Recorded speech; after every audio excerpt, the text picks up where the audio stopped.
Good morning guys, कैसे हो आप लोग। आई होप आप लोग अच्छे हो गए। मैं भी बहुत अच्छी हूँ और आज मैं आप लोग के साथ कुछ बातें शेयर करना चाह रही हूँ, इसलिए मैंने सोचा कि शांति से बैठ के मैं आप लोगों को बताऊँगी, क्योंकि बहुत सी चीज़ें मैं आप लोगों को बता चुकी हूँ अपनी लाइफ की, लेकिन बहुत सी चीज़ें ऐसी हैं जो मैंने अभी तक नहीं बताई हैं, जो मैं आप लोगों के साथ शेयर करना चाहती हूँ। और मैं आप मतलब स्पेशली ये आज का जो वीडियो है वो उन लड़के लड़कियों के लिए, उन लेडी और उन जेंट्स के लिए जो बेवकूफ़ बन जाते हैं मैट्रिमोनियल साइट पे आकर, है ना। तो मैं एक उन लोगों के लिए चीज़ मतलब पूरा अपने साथ जो मेरे जीवन में जो दुर्घटना हुई है वो मैं शेयर करना चाहती हूँ, ताकि वो लोग भी इससे सीख ले सकें कि ऐसे किसी पे भी आंख बंद करके विश्वास नहीं करना है, किसी की भी बातों में नहीं आना है। वो चीज़ मैं आप लोगों को कि मैट्रिमोनियल साइट्स जो होती हैं वो 99% फेक लोग उस पर रहते हैं। मैं नहीं कह रही कि मैट्रिमोनियल साइट फेक होती है, मैट्रिमोनियल साइट पे जो लोग रहते हैं वो फेक होते हैं, जिनकी प्रोफाइल्स होती हैं वो 99% फेक प्रोफाइल्स होती हैं। और वही इंसिडेंट, वही दुर्घटना मेरे साथ हुई है, वो मैं आप लोगों को शेयर करना चाह रही हूँ। कि जैसा मैं बता चुकी थी कि 2017 में मेरा डाइवोर्स हो गया था। उसके बाद मेरी एक फ्रेंड ने मुझे सलाह दी कि दी आप है ना क्यों नहीं दूसरी शादी करती हो, क्योंकि बच्चे छोटे हैं और पेरेंट्स भी एज्ड हैं, तो आप कहाँ जाओगी, क्या करोगी, और एक मतलब जीवन साथी का होना बहुत ज़रूरी है लाइफ में। तो मैंने भी उस चीज़ पे विचार किया और फिर मैंने भी सोचा कि हाँ यार मेरी फ्रेंड सही बोल रही है। तो उसने फिर मैंने फिर ये भी बोला कि यार इस एज में मेरे से कौन शादी करेगा, और दो बच्चे हैं मेरे, उनको कौन अपनाएगा, और मेरे को तो मेरा नहीं देखना है, मुझे मेरे बच्चों का सबसे पहले देखना हो, वो भी मेरी बेटियां हैं, बेटे नहीं हैं। तो बोली कि नहीं दीदी ऐसे कई लोग हैं, मैट्रिमोनियल साइट है 40+ करके होती है डाइवोर्सी मैट्रिमोनियल साइट पे, उस पर आपको मतलब सब परेशान लोग ही मिलेंगे, और मतलब जिनकी शादियां नहीं हुई हों या फिर जो डाइवोर्स हो वो उस पर मिलेंगे और आपको अच्छा प्रपोजल मिल जाएगा।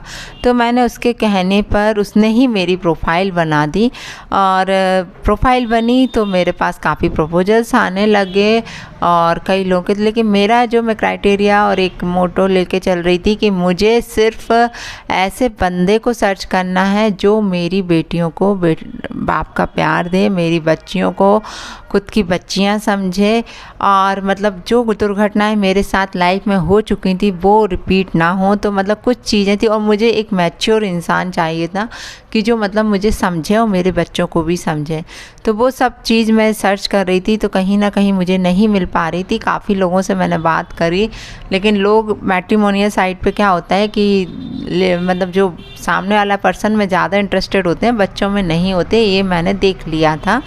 और कुछ समय तो वो आपसे बहुत अच्छी बात करेंगे, लेकिन बात करते करते वो उनकी औकात पे उतर आते हैं और फालतू बेफिजूल की बातें करने लगते हैं। तो यही मेरे साथ हो रहा था, और कहीं ना कहीं मैं मतलब बहुत से लोगों से बात करके तंग आ चुकी थी और मैंने ब्लॉक करना स्टार्ट कर दिया था।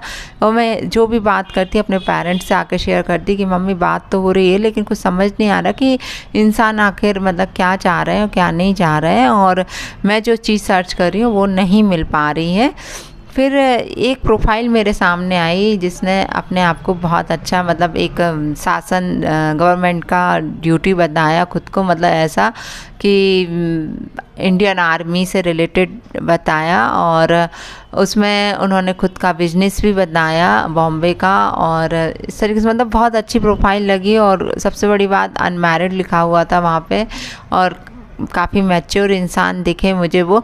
तो मैंने उनसे बात करी तो मतलब मुझे काफ़ी बातों से उनकी इम्प्रेस हो गई फर्स्ट टाइम में, मुझे बहुत अच्छा लगा। और उन्होंने बेटियों पे ही ज़्यादा जोर दिया, तो मुझे अच्छा लगा कि ये आदमी बेटियों के लिए मतलब एज ए फादर, मतलब मुझे फ़र्स्ट टाइम में ही मैं सच बताऊं तो मुझे अच्छा लगा उनसे बात करके। तो ऐसे बातचीत हम लोग की स्टार्ट हो गई, बात करने लगे धीरे धीरे। मतलब मुझे ऐसा लगा कि ये इंसान दूसरों से अलग है, और मतलब इसको मेरे में ना इंटरेस्ट होके मेरी बच्चियों में ज़्यादा इंटरेस्ट है, और अच्छे से बात करना, सब करना, इवन मेरे पेरेंट्स से भी बहुत अच्छे से बात करना, मेरे भाई से अच्छे से बात करना, और खुद वो कहते हैं ना, कई लोग ऐसे होते हैं कि अपनी बातों से इतना प्रभाव डाल देते हैं कि अपन फिर जो उनकी हकीकत होती है वो चीज़ भी नहीं जान पाते, और जो चीज़ वो बताते हैं वो ही चीज़ हम सच समझ के सब कुछ एक्सेप्ट कर लेते हैं कि जो वो मुंह से बता रहे हैं वो ही सच है। तो वो सेम चीज़ उस आदमी के साथ थी। वो मतलब इतना प्रभावशील, मतलब ऐसी बातें करता था कि लोगों को जरा में मतलब अपने प्रभाव में ले लेता था। तो यही चीज़ सेम हम लोग के साथ हुई। उसने जो जो चीज़ें बताई हम लोग बहुत सच समझे। खुद का बहुत बड़ा लमसम बिजनेस, खुद को रॉ का बंदा बताया उसने कि मैं रॉ में जॉब करता हूँ, एज ए एजेंट जॉब करता हूँ वहाँ पर। तो हम लोग को भी बड़ा प्राउड फील हुआ, यार इनकी जॉब तो बहुत अच्छी है, ये क्लास ऑफिसर है बंदा। और ख़ुद को बस यही बोलते कि मैं इंडिया नहीं रह पाता हूँ, मैं बाहर मिशंस वगैरह पे जाता हूँ। तो मुझे बड़ा प्राउड फील हुआ कि यार ऐसा आदमी से शादी करके मुझे भी बहुत अच्छा लगेगा ये। और मतलब प्राउड फील हो कि जो घटनाएं मेरे साथ लाइफ में हो चुकी थी, तो मुझे ऐसा लग रहा था कि उन सब चीज़ों से निकलने का अब टाइम आ चुका है। तो मतलब मैंने भी बोल दिया कि हाँ मुझे पसंद है, मैं करूँगी। और मेरे पेरेंट्स भी उनकी बातों में आते गए। लेकिन अच्छा, जब भी हम लोग बोलते मिलने का, तो वो अपने आप को यही बोलते कि हम बाहर हैं, नहीं आ पा रहे, नहीं मिल पा रहे हैं। ऐसा होता गया और हम लोग नहीं मिले, और 1.5-2 साल बात करते रहे और मिले नहीं। और उनकी बातों से उन 1.5-2 सालों में उन्होंने हम लोगों को इतना मतलब प्रभावित कर लिया कि जो वो जो बता रहे थे वो हम सब सच समझने लगे। और 2019 में वो बंदा विदिशा आया 2 लड़कों को लेके। एक लड़का 8-9 साल का था और एक करीब 18-19 साल का था। और शादी की बात की उसने, तो हम लोग का माइंड तो सेट हो ही चुका था उन लोगों के साथ। तो हम लोग इतने पागल बन चुके थे कि हम लोगों ने ये भी नहीं कहा कि हम वहाँ आके देख लें या कहाँ पर, क्योंकि कोई भी देखो पेरेंट्स होते हैं तो एक बार जाके सर्च करते हैं। लेकिन जब 2 सालों में उसने हम लोग को इतना माइंड हम लोग का वॉश कर दिया था कि हम लोग के मुंह से ये बात भी नहीं निकली। और कहने लगे कि बस इतना ज़रूर बोला हमारे पेरेंट्स ने कि आपके मम्मी पापा नहीं आए, तो बोले कि वो बाद में आएंगे, अभी मेरा मिशन है, बस मैं तो आनन फानन में आया हूँ। और बस फटाफट शादी की गायत्री मंदिर से, और सेम डे ही वो चले गए यहाँ से। 2 ही बच्चों को उन्होंने अपनी बहन के बच्चे बताए और शादी करके गए। और बोले कि हम बाद में आएंगे, हमारा मिशन है।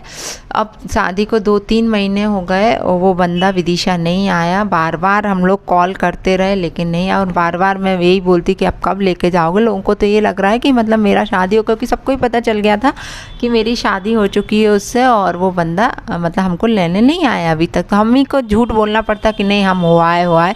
लेकिन रियलिटी ये थी कि हम गए ही नहीं थे उसके साथ।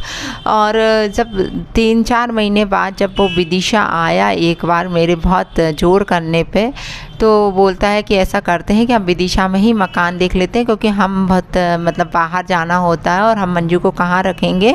और मेरे पेरेंट्स भी आउट ऑफ इंडिया, मेरी सिस्टर भी आउट, क्योंकि खुद की सिस्टर को वो कनाडा का बताता था और उसकी सिस्टर जो बात करती थी उससे भी हम लोग काफ़ी प्रभावित हो चुके थे। ऐसा था।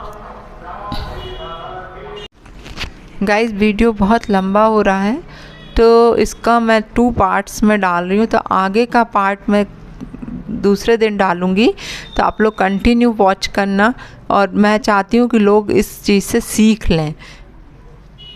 तो आज के वीडियो में इतना ही, फिर मिलती हूँ मैं आपसे कल दूसरे वीडियो में इसको आगे कंटिन्यू करती हुई।